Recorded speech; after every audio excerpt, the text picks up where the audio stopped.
Peoples party के अखबार फैसल करीम कुंडी चयो आहे त असां खां सवाइ का बि हुकूमत नथी ठही सघे। पार्टी चाहे थी त बिलावल ई वज़ीर आज़म हुजे। निजी टीवी जे प्रोग्राम में ॻाल्हाईंदे पीपी अखबार फैसल करीम कुंडी चयो त पीपल्स पार्टी जी क़यादत जो ख़्यालु आहे बिलावल भुट्टो खे वज़ारत उज़्मा जो उम्मीदवार बणाइणु घुरिजे, छाकाणि त असां खां सवाइ को बि हुकूमत ठाहिण जी पोज़ीशन में नाहे। हुन चयो त जेसीं ताईं नून लीग जो तालुक़ु आहे त पीटीआई जे हिमायती याफ़्ता आज़ाद उम्मीदवारनि खे बि बरतरी हासिल आहे, पर उन्हनि मां को बि हुकूमत ठाहिण जी पोज़ीशन में नाहे। हुन चयो त पार्टी जी सीसी जे इजलास में तजवीज़ूं पेश कयूं वेंदियूं, जंहिंखां पोइ फ़ैसिलो कयो वेंदो, पर मुंहिंजी ज़ाती सलाह आहे त बिलावल भुट्टो वज़ीर आज़म नथो बणिजे त बहितर आहे त उन जो हिसो न बणिजो। फैसल करीम कुंडी चयो त जमहूरी हुकूमतुनि में ॿीहर चूंडूं थी सघनि थियूं, इहा मुंहिंजी ज़ाती तजवीज़ आहे। जॾहिं त माज़ी में 16 महीननि जो तजुर्बो सुठो नाहे रहियो, पार्टी जे माण्हुनि खे बि इन हवाले सां ख़दशा आहिनि। इन करे मां ज़ाती तौर ते सोचां थो त मुख़ालिफ़ धुर में विहण असां लाइ बहितर आहे। पीपी अखबार चयो त मुल्क जी मुआशी ऐं सिक्योरिटी सूरतहाल इंतिहाई ख़राब आहे।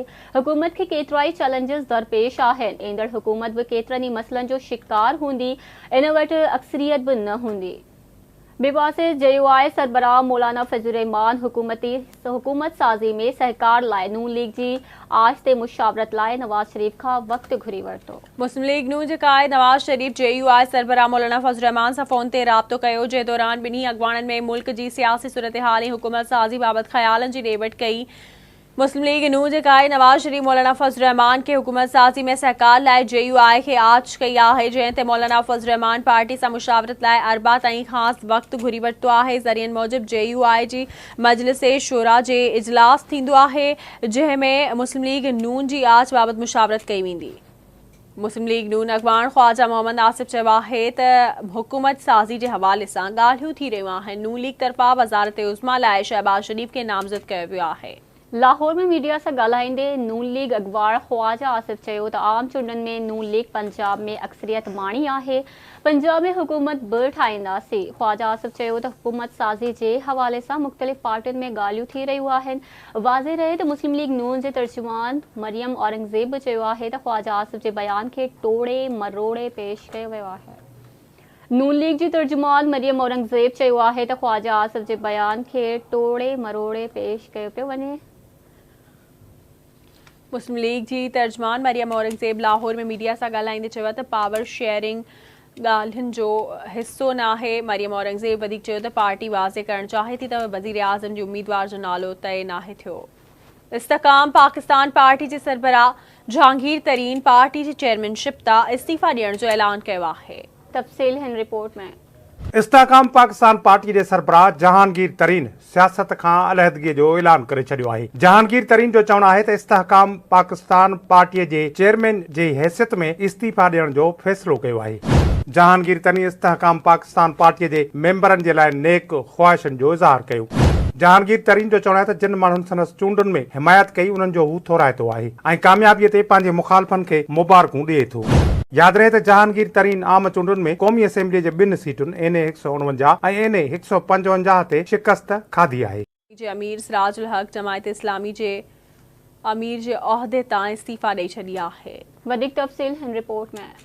सिराजुल हक आम चूंडुनि में नाकामीअ बाद जमायत इस्लामी जे अमीर जे उहिदे तां इस्तीफ़ा ॾेई छॾी आहे। हिक बयान में सिराजुल हक चयो आहे त कोशिशुनि ऐं महिनतुनि बावजूद हू चूंडुनि में कामयाबी हासिल न करे सघियो। सिराजुल हक चयो त चूंडुनि में नाकामीअ खे क़बूल कंदे जमायत इस्लामी जे अमीर जे उहिदे तां इस्तीफ़ा ॾेई रहियो आहियां। जमायत इस्लामी जे तर्जुमान जो चवणु आहे त सेक्रेटरी जनरल जमायत इस्लामी अमीरुल अज़ीम शूरा जो इजलास 17 फ़रवरी ते मंसूरा में तलब करे वरितो आहे। तर्जुमान मूजिब शूरा जी गॾिजाणीअ में सिराजुल हक जी इस्तीफ़ा खां पोइ वारी सूरतहाल ते गौर कयो वेंदो। यादि रहे त गुज़िरियल ॾींहुं जमायत इस्लामी जे इलेक्शन कमीशन जे सदर नए अमीर जी चूंड ऐं अॻवाननि जी रहनुमाईअ लाइ 3 नालनि जो ऐलान कयो हो। तर्जुमान मूजिब जमायत इस्लामी जे नए अमीर लाइ सिराजुल हक, लियाकत बलोच ऐं हाफ़िज़ नईम रहमान जा नाला शामिल आहिनि, पर कंहिं ॿिए नाले लाइ बिराए ॾेई सघिजे थी। तर्जुमान ॿुधायो जमायत इस्लामी जे अमीर जी चूंड लाइ समूरा मरहला 31 मार्च 2024 ताईं मुकमिल कया वेंदा। अप्रैल में सदर इलेक्शन कमीशन अरशद नसीम नतीजनि जो ऐलान कंदो।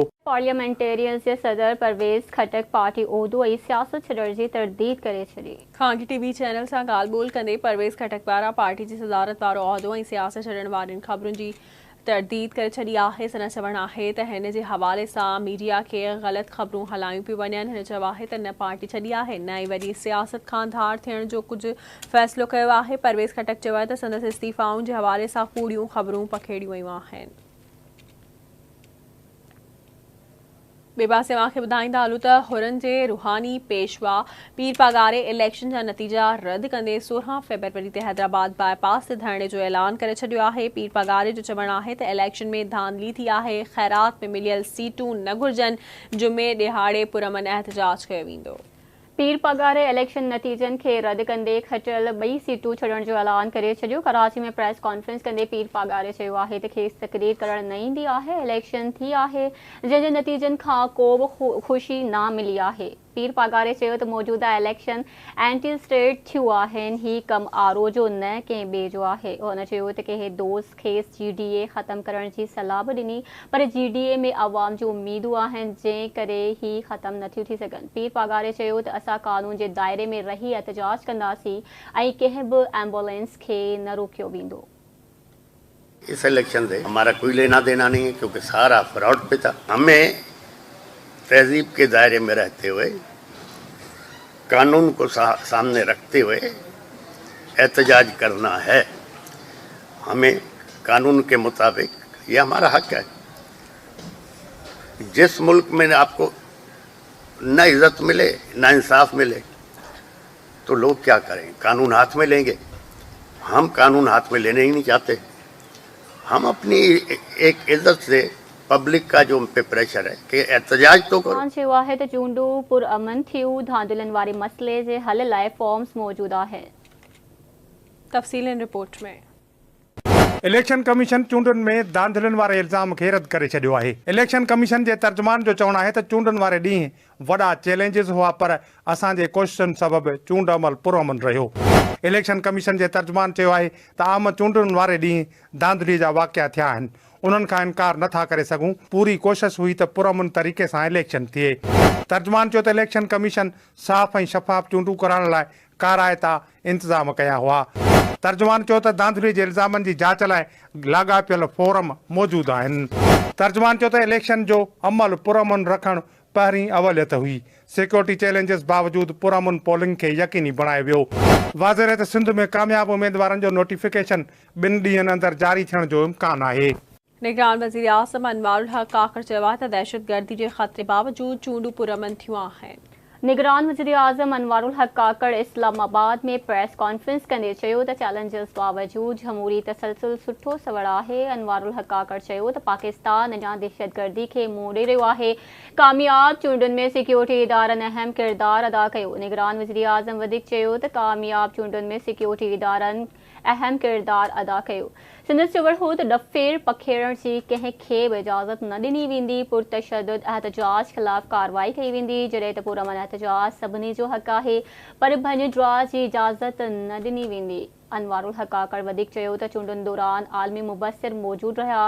36 कलाकनि में इलेक्शन जा नतीजा तरतीब ॾिना विया। हुन चयो त इंडोनेशिया में वोट ॻणींदे 1 महीनो लॻी वियो हो, हिते ईअं नाहे। देखिए, इसमें मेरी एक राय तो हो सकती है लेकिन मैं इस पर फैसला नहीं कर सकता। यही मेरी भी मौजबाना गुजारिश थी कि ये आने वाले पार्लियामान, ये बड़ी एक तजवीज़ है और बड़ी मुनासिब तजवीज़ है कि आप इलेक्ट्रॉनिक मशीन की तरफ, काउंट की तरफ जाएं। उसमें कॉस्ट इफेक्टिवनेस आ जाती है, दूसरे सवालात आ जाते हैं। बदकिस्मती से अगर सियासी जमातें पार्लियामान के फ्लोर पे कानून साजी इसके तहत कंसेंसस के साथ नहीं करेंगे तो उसकी इम्प्लीमेंटेशन कैसे होगी। मैं यही अर्ज कर रहा हूँ कि हर इलेक्शन में तबातुर के साथ इसी तरह के इल्ज़ाम आते थे, आते हैं और बदकिस्मती से मुझे लग रहा है कि आते रहेंगे। So we need to have a dialogue on this account कि ये इलेक्टोरल प्रोसेस जो है इसको ज़्यादा से ज़्यादा किस तरीके से एक्सेप्टेबल किया जाए, जहाँ पे इदारों पे इंटरफेरेंस के इल्ज़ामात ना लगें, जहाँ पे सियासी जमातें एक दूसरे के ख़िलाफ़ मैनिपुलेशन ना कर सकें, जहाँ 1 मैन 1 वोट के तकद्दुस को निस्बतन बेहतर किया जा सके। ये वो सेहतमंद गुफ्तगू है जिसको किस जी शऊर ने इस मुल्क में रोका हुआ है। पार्लियामान का फ्लोर आपके पास अवेलेबल है। ये टॉक शो में तो डिसाइड होना नहीं। टॉक शो में कंट्रीब्यूट हो सकता है कि इस गुफ्तगू के हवाले से मीडिया से, सिविल सोसाइटी से मुस्बत तजावीज़ आएँ, कंट्रीब्यूशंस आएँ, लेकिन फैसले साजी का जो मकाम है, जो जगह है, वो पार्लियामान है। तो वो पार्लियामान आ रही है, वहाँ पर अक्रॉस पॉलिटिकल स्पेक्ट्रम तमाम लोगों की रिप्रेजेंटेशन मौजूद है, पीटीआई की है, पीएमएलएन की है, जेयूआई की है, पीपीपी की है। ये सर जोड़ें, ये प्राइमरीली पाकिस्तान की पॉलिटिकल क्लास की रेपुटेशन का मसला है। ये मेरी ज़ात की रेपुटेशन का मसला नहीं। शरीयत साहब मेरे लिए तारीख लिखना चाहते हैं, तारीख पूरी पॉलिटिकल क्लास की लिखी जा रही है। करें गौर व फिक्र करें, उस पर कर लें, इस पर कानून साजी। मैं इसके लिए पॉजिटिव हूँगा, मैं इसके लिए मस्बत राय रखता हूँ। मैं समझता हूँ कि ऐसे इक़दाम ज़रूर उठाने चाहिए और उस पर थ्रेड बेयर, ये इलेक्ट्रॉनिक मशीन, वोटिंग मशीन कोई एक पैमाना नहीं है। गुफ्तगू इस पे खुले जहन के साथ होनी चाहिए, खुले दिल के साथ होनी चाहिए, ताकि ये जो हमारा डेमोक्रेटिक एक्सरसाइज है ये वक्त के साथ साथ आहिस्ता आहिस्ता सेटल होना शुरू हो जाए। पासे रावलपिंडी में हथियारबंदनि जी फायरिंग में अगूड़ो एमपी ऐं ताज़ो चूंडियल आज़ाद उम्मीदवार चौधरी अदनान मारिजी वियो। जिना पाक साम्हूं हथियारबंदनि कार ते फायरिंग करे ॾिनी, जंहिंजे नतीजे में अगूड़ो एमपीए चौधरी अदनान थरे ते मारिजी वियो। जवाबदार फायरिंग कंदे फरार थी विया।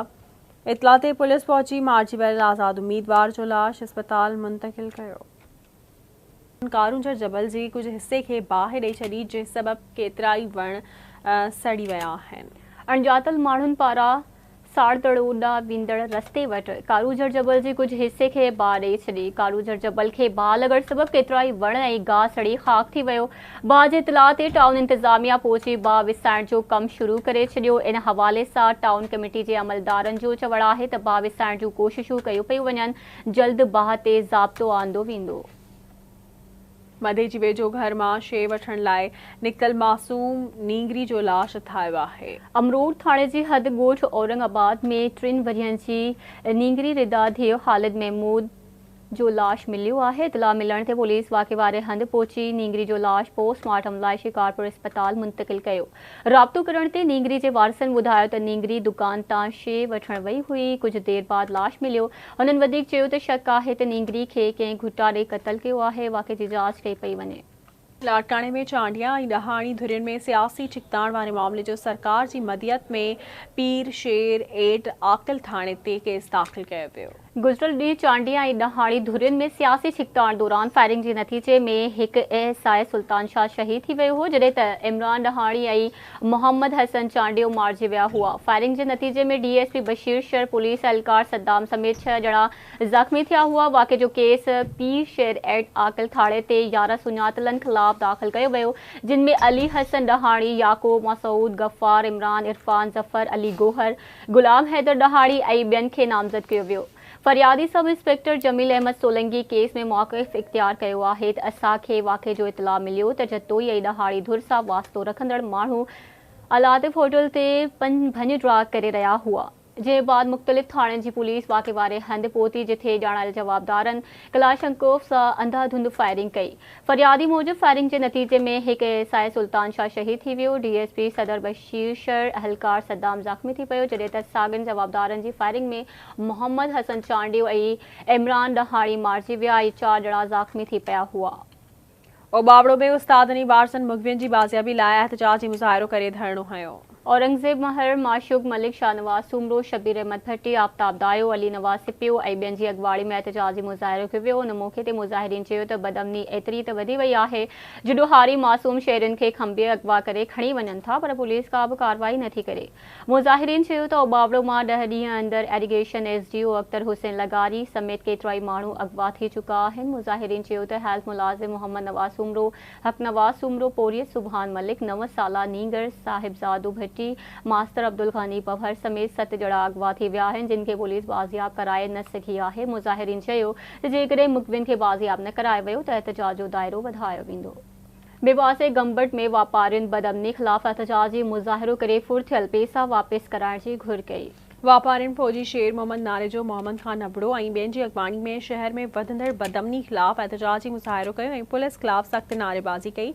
उन मौक़े ते मुज़ाहिरीन चयो आहे त कम जे वापारी मोहम्मद अली अबड़े खां हथियारबंद 20 लख रुपया फुर करे विया आहिनि, जेके फौरी तौर ते वापसि कराए ॾिना वञनि। वापारिन चयो त ख़ैरपुर ज़िले में वापारिन खां फुरनि जा वाक़िया रोज़ जो मामूल बणियल आहिनि। पुलिस इंतज़ामिया अमन कराइण में नाकाम बणिजी वई आहे। एहतजाज कंदड़ वापारिन चयो त वापारी खां फुर थियल सामान वापसि न कयो वियो तो क़ौमी शाहरा ते धरणो हणी रोड ब्लॉक कयो वेंदो।